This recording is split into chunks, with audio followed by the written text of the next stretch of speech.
Class 12th में सबसे important जो चीज है वो है बिजनेस स्टडी।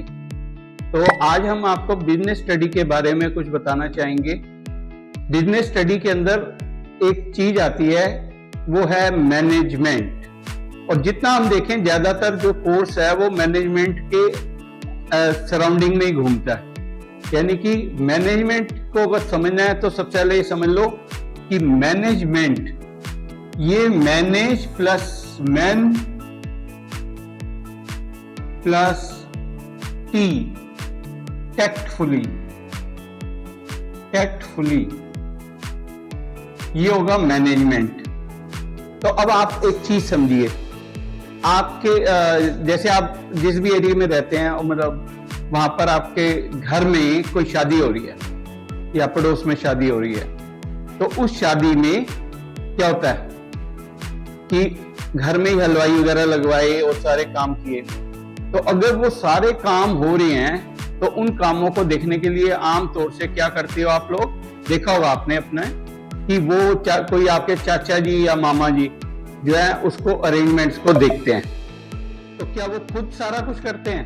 नहीं, वो एक जगह कुर्सी पर बैठ जाते हैं और फिर वो कहते हैं हाँ भाई राजू जाना ये घी लिया, हाँ भाई शाम जाना मैदा लिया, ये टेंट वाले से जाके बात कराओ।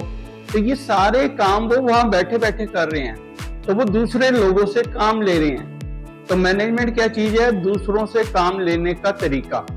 तो दूसरों से काम लेना क्या आसान होता है? जब हम दूसरों से काम लेते हैं तो क्या होता है, उनमें हो सकता है राजू कहे मैं नहीं करता ये काम, तो क्या होगा कि हम उस काम को क्या करेंगे कि दोबारा से किसी और को बोल देंगे या उसको समझाएंगे कि देखो बेटे बहन की शादी रोज रोज नहीं होती, आज शादी है आज ये कर दो। तो हम मतलब उसे बातें बूते करके उसे राजी कर लेंगे कि वो काम कर दे।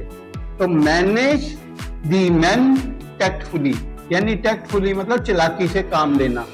तो हम लोगों से चालाकी से जो काम लेते हैं उसको कहते हैं मैनेजमेंट। तो ये मैनेजमेंट है। अब जब आप मैनेजमेंट करते हो तो आप यानी कि आप अपने अंदर फीलिंग लाओ कि मैं क्या हूं, मैनेजर हूं। तो मैनेजर की तरह सोचोगे तभी काम होगा। तो आपने अगर मैनेजर की तरह सोचा तो आप सबसे पहला काम क्या करोगे बताओ? आपका फंक्शन क्या होगा सबसे पहले बताइए? आपका पहला फंक्शन क्या होगा? सबसे पहले आप प्लानिंग करोगे। क्या करोगे? प्लानिंग। प्लानिंग क्या चीज होती है? यानी कि किसी भी काम को करने से पहले फ्यूचर में कब कौन सा काम किसने करना है ये सारा पेपर वर्क है। पेपर के ऊपर बना लेते हैं कि ये काम कौन कब फ्यूचर में करेगा। तो इससे क्या होता है कि डिसाइड हो जाता है कि हाँ भाई ये काम ऐसे ऐसे होगा। हाँ, ये नहीं है कि एक्स लिखा होगा उसमें लिखा होगा कि असिस्टेंट मैनेजर ये काम करेगा, ये अकाउंटेंट काम करेगा। ये बाद में हो सकता है अकाउंटेंट बन के कोई एक्स आ जाए या वाई आ जाए, वो बात की बात। तो ये प्लानिंग होगी। तो प्लानिंग क्या चीज है? Paper work. ठीक है। इसके बाद दूसरा काम क्या होगा? दूसरा काम होगा ऑर्गेनाइजिंग। ऑर्गेनाइजिंग क्या होता है? ऑर्गेनाइजिंग वर्ड किससे बना है? ऑर्गन से। ऑर्गन। अब ये देखो, ये पूरी मेरी बॉडी है, इस बॉडी में ऑर्गन है, हाथ हैं, आंखें हैं, टांगे हैं, ये सारे ऑर्गन्स हैं। और इन सारे ऑर्गन्स में उन ऑर्गन्स के यानी कि पार्ट ऑफ बॉडी। तो पार्ट ऑफ बॉडी क्या हुआ? पार्ट ऑफ बॉडी हुआ सेल डिपार्टमेंट, परचेज डिपार्टमेंट। जैसे हमारे हाथ पैर हैं ऐसे ही उनके sale department, purchase department, advertisement department, labour control department. ये सारे के सारे क्या चीज है? डिफरेंट डिपार्टमेंट्स हैं। तो यानी कि ऑर्गेनाइजिंग क्या चीज है? डिपार्टमेंटेशन। डिपार्टमेंटेशन यानी कि हम हर चीज को डिपार्टमेंट्स में बांट देते हैं। तो कहीं नीड के हिसाब से 10 डिपार्टमेंट होंगे, कहीं 5 होंगे, कहीं 2 होंगे। ये डिपेंड करता है कि वो ऑर्गेनाइजेशन कितना बड़ा है। अब रिलायंस है, उसका कितना बड़ा डिपार्टमेंट है, तो उसके डिपार्टमेंट बहुत सारे हैं। यानी कि फाइनेंस है, फाइनेंस में भी कई डिपार्टमेंट हैं, फॉरेन से फाइनेंस करने वाले अलग डिपार्टमेंट हैं, शेयर से करने वाले अलग डिपार्टमेंट हैं। तो ये अलग अलग डिपार्टमेंट्स होते हैं। तो ये कहलाता है ऑर्गेनाइजिंग। आ गया समझ? इसके बाद तीसरा क्या होता है आपका स्टाफिंग। स्टाफिंग क्या चीज है? स्टाफिंग क्या होता है? स्टाफिंग का मतलब है एम्प्लॉइज को हायर करना। स्टाफिंग का मतलब क्या होता है? एम्प्लॉइज को हायर करना। तो एम्प्लॉइज को हायर करना हो तो क्या करना पड़ेगा? सबसे पहले रिक्रूटमेंट। रिक्रूटमेंट क्या होता है? रिक्रूटमेंट यानी कि न्यूज़पेपर में ये ऐड देना, बाहर लिख देना ऑफिस के बाहर कि हमें एम्प्लॉइज की जरूरत है इस पोस्ट के लिए, या हम अपने दोस्त यारों से बोलते हैं कि हमें एक एम्प्लॉय की जरूरत है इस पोस्ट के लिए। तो इसे बोलते हैं रिक्रूटमेंट। फिर रिक्रूटमेंट के बाद हमारे पास एप्लीकेशन आ जाती है। उन एप्लीकेशन में स्क्रूटनी करते हैं। स्क्रूटनी मतलब उसकी हम शॉर्ट लिस्टेड करते हैं, और उस शॉर्ट लिस्टेड एप्लीकेशन में से हम कुछ फाइनल कैंडिडेट्स को बुलाते हैं इंटरव्यू और रिटन टेस्ट के लिए, और फिर उनकी पूरी टेस्ट लेने के बाद तब उनको हम फाइनल अपॉइंटमेंट देते हैं। लेकिन अपॉइंटमेंट देने से पहले भी ट्रेनिंग करते हैं उनकी। मान लो वो अगर खराब एम्प्लॉय हुआ तो ट्रेनिंग में निकल जाएगा बाहर। तो ट्रेनिंग के बाद ही हम फाइनल जो है उसका अपॉइंटमेंट करेंगे। तो ये कहलाता है आपका क्या चीज? स्टाफिंग। तो ये आपको समझ आया? अभी मैं आपको स्टाफिंग तक ही बता रहा हूं, फिर आगे मैं आपको इसके बारे में सारे जितने भी कंट्रोलिंग तक के फंक्शंस हैं वो डिटेल में लिखता हूं।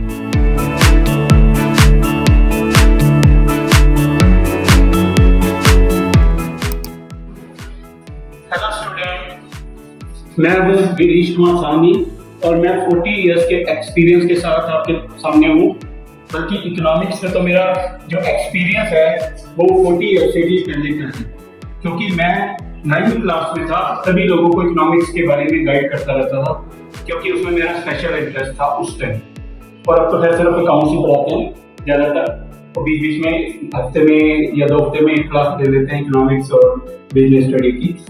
तो आज हम बात कर रहे हैं इकोनॉमिक्स की। तो इकोनॉमिक्स क्या है? इकोनॉमिक्स एक सब्जेक्ट है जो हमें इकोनॉमिकल वे में स्पेंड करना बताता है। ये देखो एक तराजू है, देखा होगा सबने, और इस तराजू में एक ये तराजू है। अब ये जो है यहां पर हमारी इनकम है, इनकम। तो मान लो हमारी इनकम 50,000 है। कितनी इनकम है हमारी? 50,000। और ये है हमारी वांट्स। वांट्स यानी कि नीड्स। और ये नीड जो है हमारी, ये है साइड लाइन। ये होता ही है कि अगर मैं आपको कहूँ आपको क्या क्या चाहिए, तो आपको अगर मुझे स्कूटर चाहिए, मुझे कार चाहिए, मुझे हवाई जहाज चाहिए, फिर आप कहते हैं बेटा पैसे नहीं है, अब थोड़ा नीचे आ जाओ, फिर आप साइकिल पे आ जाते हैं। तो ये क्या है? आपका वांट्स है। तो वांट्स अनलिमिटेड है, वो हनुमान की पूंछ की तरह बढ़ती है, और जो हमारी इनकम है वो लिमिटेड है। ठीक है, यानी कि इनकम यानी कि रिसोर्सेज जो है हमारे वो है 50,000। अब करना क्या पड़ेगा? अगर आप कंज्यूमर हो, आपने 50,000 की इनकम अर्न की और उसमें आपको जो है 5 लाख रुपीस की वांट्स हैं, क्या करोगे? बता सकते हो? हम सबसे पहले अपनी इनकम को क्लासिफाई करेंगे। एक तो होगी हमारी मोस्ट इंपॉर्टेंट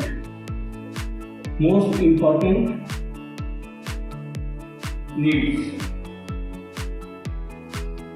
फिर दूसरी होगी नॉर्मल नीड्स, या इनको ना कंफर्ट भी कहते हैं। कंफर्ट, इनको मोस्ट इंपॉर्टेंट को कंपल्सरी कहते हैं। कंपल्सरी, यानी जो होनी है। तो एक कंफर्ट होगी, एक कंपल्सरी होगी और एक हमारी लग्जरी होगी। तो लग्जरी क्या चीज है? लग्जरी का मतलब है दिखावा करना। जैसे घर के बाहर 3 कारें खड़ी हुई हैं, जेब में 4 फोन पड़े हुए हैं, ये क्या है? दिखावा है। हर कमरे में एक टीवी लगा रखा है और मतलब एक्स्ट्राऑर्डिनरी चीजें भी खरीदी हुई हैं दिखावे के लिए। तो वो कहलाता है क्या चीज? आपका जो दिखावा है वो लग्जरी है। तो अब क्या करेंगे? हम जो मोस्ट इम्पोर्टेंट चीजें होंगी वो खरीदेंगे, फिर उसके बाद थोड़ी बहुत हम कंफर्ट लेंगे। कंफर्ट का मतलब हुआ कि हम पैदल जाते थे अपने स्कूल, तो पैदल की जगह हमने साइकिल खरीद ली, तो ये क्या हो गया? कंफर्ट हो गया, हमारा आराम मिल रहा है उससे हमें। ठीक है, पहले हमें फोन कहाँ था हमारे पास? मैंने तो बचपन से कभी फोन देखा ही नहीं, तो मैंने जो है जाके अपने घर में 35 ईयर्स की एज में सबसे पहले फोन पर बात की। और जब 35 ईयर्स में मैंने फोन पे बात की तो मेरे को बड़ा अजीब सा लगा, क्योंकि कभी बचपन से फोन पे बात ही नहीं की थी। हाय हेलो, अच्छा मम्मी ये कह रही है, और एकदम काट देते थे। क्यों? कि बात करने का एक वो ही नहीं था, तरीका ही नहीं था, कर ही नहीं पाते थे बचपन से। तो ये है, तो इस तरह से कंफर्ट हो गया। फिर लग्जरी, तो लग्जरी तो बहुत बाद में आता है जब हमारी इनकम बहुत ज्यादा हो जाती है। तो आपको ये समझ आ गया? तो इकोनॉमिक्स क्या है अब समझो आप। इकोनॉमिक्स एक वो सब्जेक्ट है जो हमें इकोनॉमिकली स्पेंड करना सिखाता है, यानी हम खर्चों को किस तरह कम से कम करें ताकि जो हमारी इनकम है उसका एलोकेशन सही ढंग से हो जाए। यानी कि सोच समझ के खर्च करना। बिना सोचे समझे करेंगे तो पहले फोन ले लेंगे, बाद में चावल आटा लेने के भी पैसे नहीं रहेंगे, है ना? तो ये हमारा जो कहलाएगा, ये क्या कहलाएगा? इकोनॉमिक्स। क्लियर?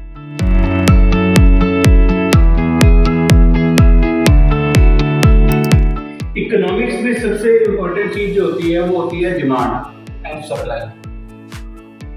हम डिमांड और सप्लाई के बीच में बैलेंस या तो होता ही है या उसको करने की कोशिश करते हैं, प्रोडक्शन कम ज्यादा करके या लोगों की चॉइस को बदल के। तो ये कहलाता है क्या चीज? डिमांड। तो डिमांड पे सिर्फ बात करते हैं। तो डिमांड क्या चीज है? डिमांड का मतलब है willingness to buy, willingness to buy the particular good in particular quantity, ये डिमांड है। तो डिमांड क्या चीज है? कि एक पर्टिकुलर क्वांटिटी में, अब जैसे कहते हैं हमें आटा 5 किलो चाहिए, चावल 3 किलो चाहिए, दूध हमें 10 किलो चाहिए, तो ये हमारी डिमांड है और हम उस वांट को पूरा करेंगे। अच्छा, आप वांट मतलब जब भी डिमांड होती है आपकी, तो डिमांड करते हुए क्या सोचते हो? आपके घर के बाहर एक ठेली वाला आया और आपकी मम्मी ने उससे कहा आलू क्या भाव है? उसने कहा 25 रुपए किलो, तो कहते हैं कि 2 किलो दे दे। उसने कहा 50 रुपए किलो, कहते हैं 1 किलो दे दे। उसने कहा 100 रुपए किलो, आप दोनों का 1 किलो दे दे। क्या मतलब हुआ इसका? कि जो डिमांड है वो प्राइस ओरिएंटेड होती है। किस तरह होती है? Price oriented. प्राइस अगर ज्यादा हाई होगा तो उसकी डिमांड कम होगी, अगर प्राइस कम होगा तो डिमांड ज्यादा होगी। क्या आलू कई बार 10 रुपए किलो हो जाते हैं तो हम 10-10 किलो खरीद लेते हैं, है ना? तो ये क्या चीज है? प्राइस ओरिएंटेड है डिमांड। ठीक है? या डिमांड कई बार इस बात पर डिपेंड करती है कि हमारे टेस्ट और प्रेफरेंस क्या है। कई बार होता है ना, जैसे मुझे लीची बहुत पसंद है तो मैं लीची लेने के लिए 500 रुपए भी दे दूंगा। कुछ चीजें मुझे पसंद नहीं है तो मैं उसके लिए कम पैसे भी देने को ही चाहूंगा। तो ये डिमांड टेस्ट ओरिएंटेड होती है, टेस्ट पर डिपेंड है, हमारे प्रेफरेंसेस पर डिपेंड है, प्राइस पर डिपेंड है और सप्लाई पे भी डिपेंड है। कई बार सप्लाई भी कम ज्यादा होती रहती है, आपने देखा कई बार मीट की सप्लाई ज्यादा होगी, कई बार कम होगी।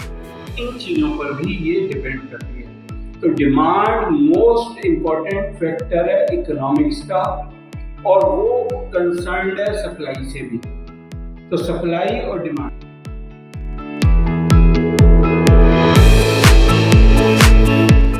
अभी मैंने आपको डिमांड के बारे में बताया, तो हम डिमांड का एक जो डिमांड चेंज होती है उसके बारे में एक बताना चाह रहा हूँ कि सबसे पहले प्राइस और एक होती है क्वांटिटी।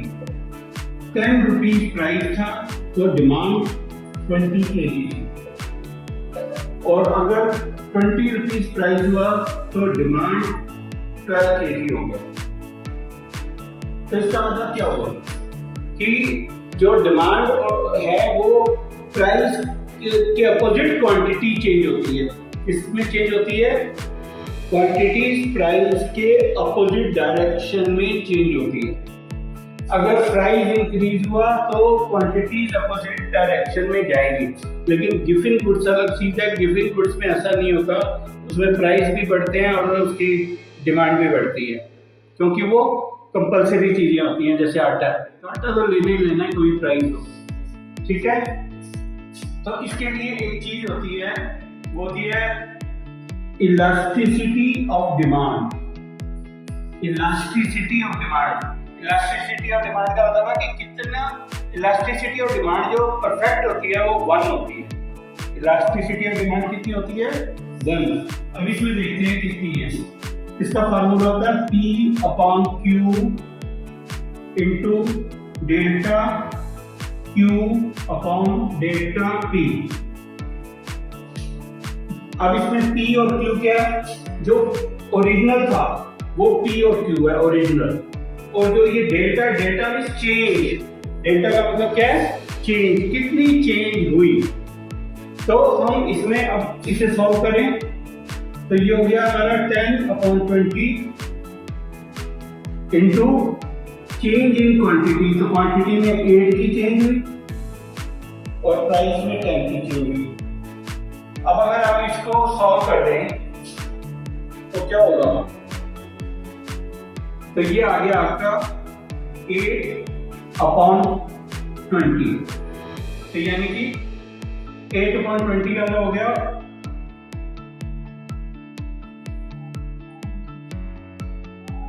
8/20 का 0.4। तो इसका मतलब इलास्टिसिटी ऑफ डिमांड 0.4 है, ठीक है। तो ये इलास्टिसिटी ऑफ डिमांड कहलाता है।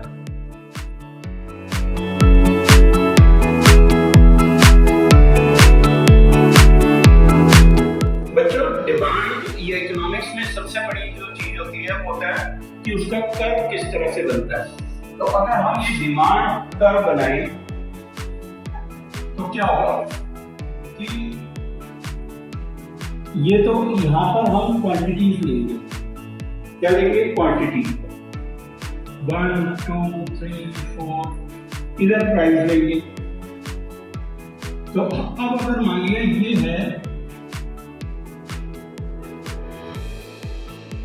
ये है ओरिजिनल,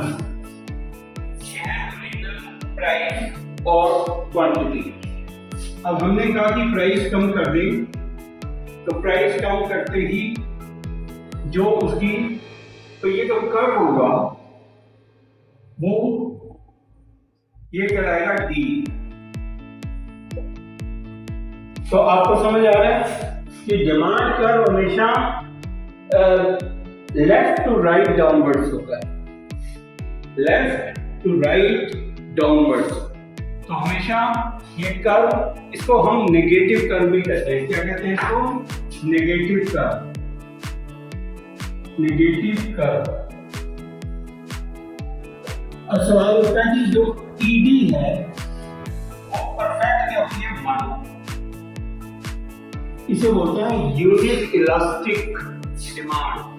1 जब आएगा तब यूनिट इलास्टिक होगा, और जब 1 नहीं आएगा तो वो यूनिट इलास्टिक नहीं है, वो या तो मोर इलास्टिक होगा या लेस इलास्टिक। ठीक है, थैंक यू। और अगर आपको कोई भी डाउट हो तो फोन नंबर दिए हुए हैं, उस पर आप पता कर सकते हो। और अगर कोई पर्सनल गाइडेंस के लिए मिलना चाहता है तो इस नंबर पे आप जो नीचे आएंगे उस नंबर पे आप कॉन्टैक्ट कर सकते हैं। Thank you.